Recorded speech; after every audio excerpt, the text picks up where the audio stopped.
not terrifying. I feel fine.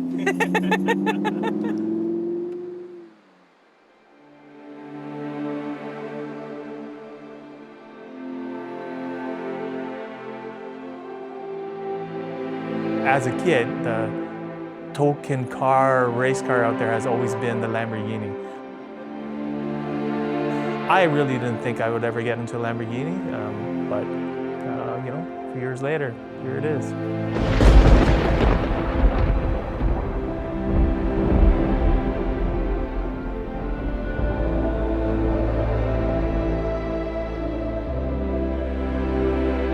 Today on Auto Aficionado, we're going to be speaking with Saturn of Saturns Drives, the largest exclusive supercar owners group in the Greater Toronto Area.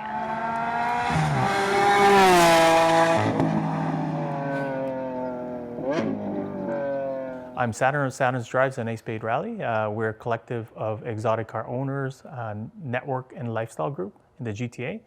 And my wife and I, May, run Ace Spade Rally, which is also the largest cross-border exotic car rally between Canada and the US. So typically Saturns Drives is an exotic car group. So we try to stick to marquees that are actually exotic cars and or high-end sports cars.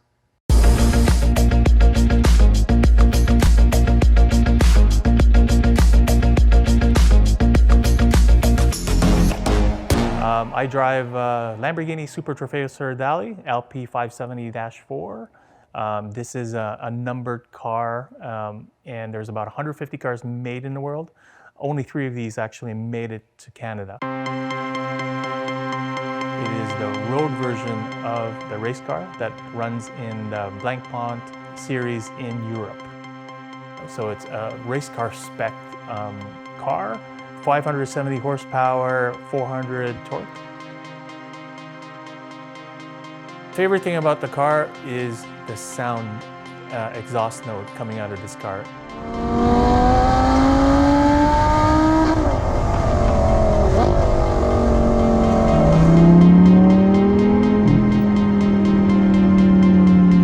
It is loud, but it is still personified as you know, that fantastic Italian high-pitched wail.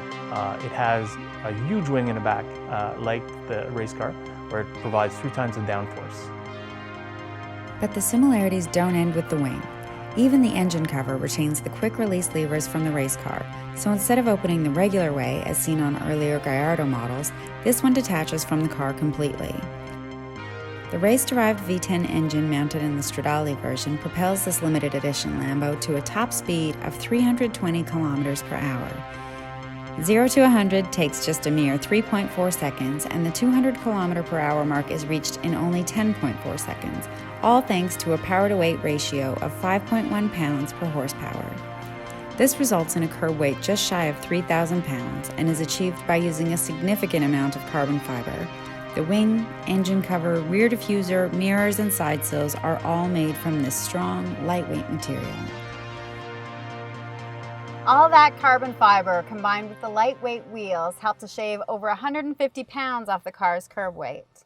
The fire extinguisher comes standard, but if you want even less discrepancy with the racing version, you can order a 4-point harness or a tubular roll cage directly from Lamborghini.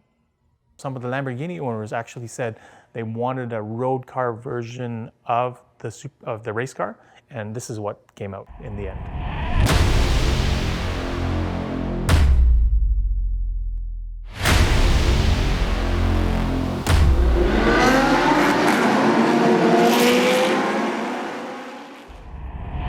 Lamborghini launched the Super Trofeo Championship Series in 2009. It's one of the most competitive one-make championships in the world. Over the years, some of the top GT racers, gentleman drivers, and motorsport champions have battled it out on iconic tracks such as Monza, Silverstone, Paul Ricard, and Spa. All of the cars that take place in the Lamborghini Super Trofeo Championships are run by private teams, which use their experience to fine-tune Lamborghini cars for their drivers.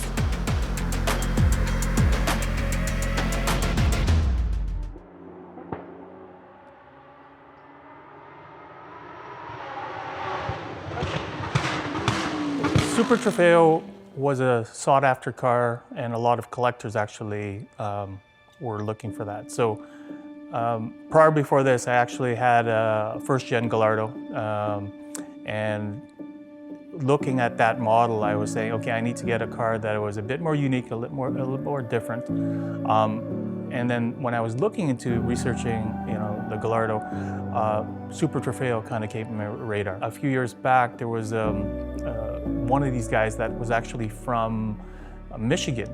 He was actually a paraplegic. So he was wheelchair bound, but he was able to drive this car. So one of the history of this car is that he would take this car to the track and he would drive it like no other than a typical race car. What he did was he specially put special devices in the car to moderate and direct either the steering wheel or the pedal or the brake. So he's able to drive and enjoy the car. So during that time it was imported into Canada, and he said to me, Saturn, I know you've been staring at my ar, one of the meets that you came out to. He said, you know what I was? He said, well, there's an opportunity here to buy it. And I said, sure, give me a price, see how it goes. And lo and behold, a few months later, there came my car. Yeah.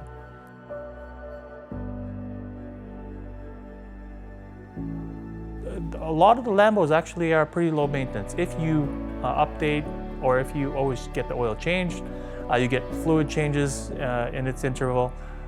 These cars are rock solid, and you don't see any of the issues that you see in some other brands that I've seen before. I think personally they're very reliable, and getting parts for it is readily available.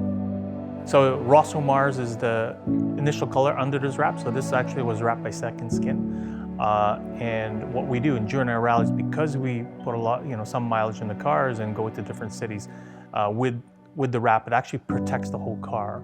So being a numbered car, most of the collectors out there will buy it as it is stock. So when and if I actually have to sell the car, we remove all the wrap, and the paint underneath would be pristine as when I got it from day one.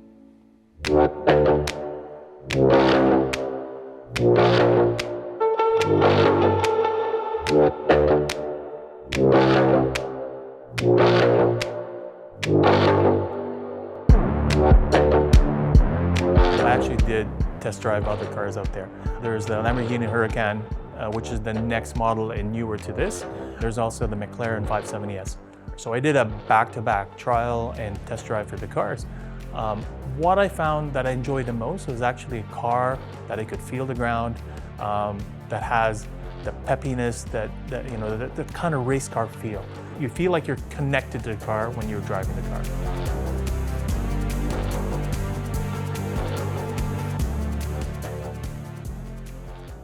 car. Going back about 12 or 13 years, what I was doing is actually renovating places. And because of that, some of the sales that I've had, I had a little bit of funds, and I said, hey, I need to treat myself. So one of those years, I actually bought a Maserati Cambio Corse. Again, another hard to get car back then, not a lot were on the road.